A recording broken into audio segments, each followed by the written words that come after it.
আমার বাসায় দুজন স্পেশাল মেহমান এসেছে। স্পেশাল মেহমানদের জন্য কিছু স্পেশাল আইটেমে রান্না করলাম। আসসালামু আলাইকুম, সকলে কেমন আছেন? আলহামদুলিল্লাহ, আমি অনেক ভালো আছি আপনাদের দোয়া এবং ভালোবাসায়। আমার স্পেশাল মেহমান হলো আমার দুইটি ছোট ভাই। স্পেশাল বলার কারণ ওরা আসে না, অনেক কম আসে।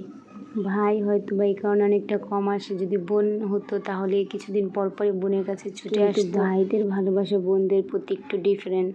ভাই মালয়েশিয়া চলে যাবে, তাই আমার সাথে একটু দেখা করার জন্য আসছে।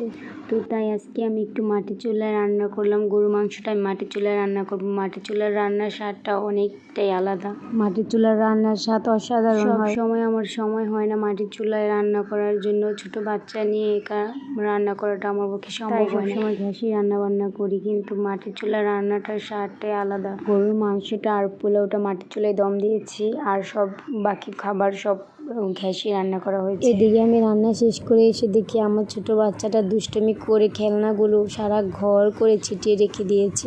সারাক্ষণ শুধু দুষ্টুমি করে। এদিকে বাইরে অনেক বৃষ্টি হয়েছে, একবারে উঠোনে পানি হয়ে গেছে আমাদের। এদিকে বৃষ্টি দেখতে দেখতে আমার রান্না বান্না প্রায় শেষ। অনেক কিছুর ফুটেজ নিতে পারিনি, বৃষ্টির জন্য তাড়াহুড়া বেজে গিয়েছিল, তাই আর কিছু